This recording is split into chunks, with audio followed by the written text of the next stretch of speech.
ya Mungu jinsi ilivyo mizuri.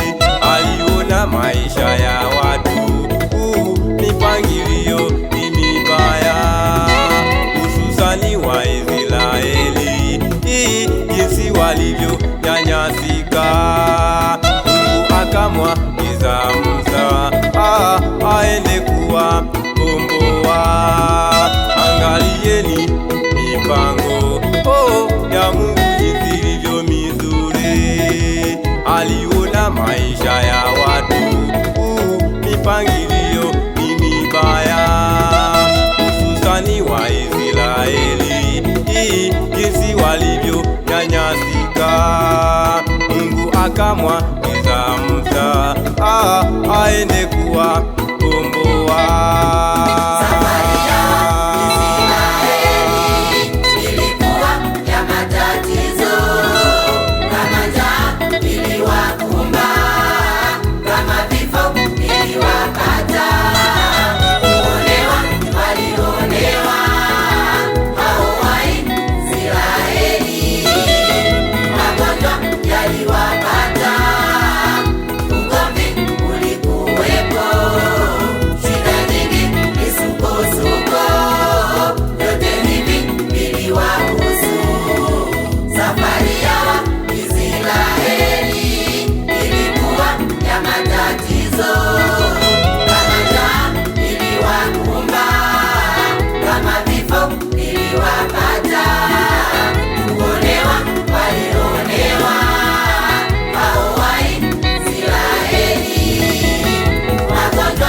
Walipopata shida, lawama zilienda kwa nani? Walipopata kiu, lawama zilienda kwa nani? Walipochoka njiani, lawama zilienda kwa nani? Wapi? Wapi? Wapi? Wapi? Wapi? Walipopata shida, lawama zilienda kwa nani? walipopata kiu, lawama zilienda kwa nani? Walipochoka njiani, lawama zilienda kwa nani? Wapi? Wapi? Wapi? Wapi? Wapi?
Amani ikitoweka, maombi yanaenda kwa nani? Shida ikiwa ngumu, maombi yanaenda kwa nani? Amani ikitoweka, maombi yanaenda kwa nani? Shida ikiwa ngumu, maombi yanaenda kwa nani? Wapi? Wapi? Wapi? Wapi? Wapi? Amani ikitoweka, maombi yanaenda kwa nani? Shida ikiwa ngumu, maombi yanaenda kwa nani? Amani ikitoweka, maombi yanaenda kwa nani? Shida ikiwa ngumu, maombi yanaenda kwa nani? Wapi? Wapi? Wapi? Wapi? Wapi?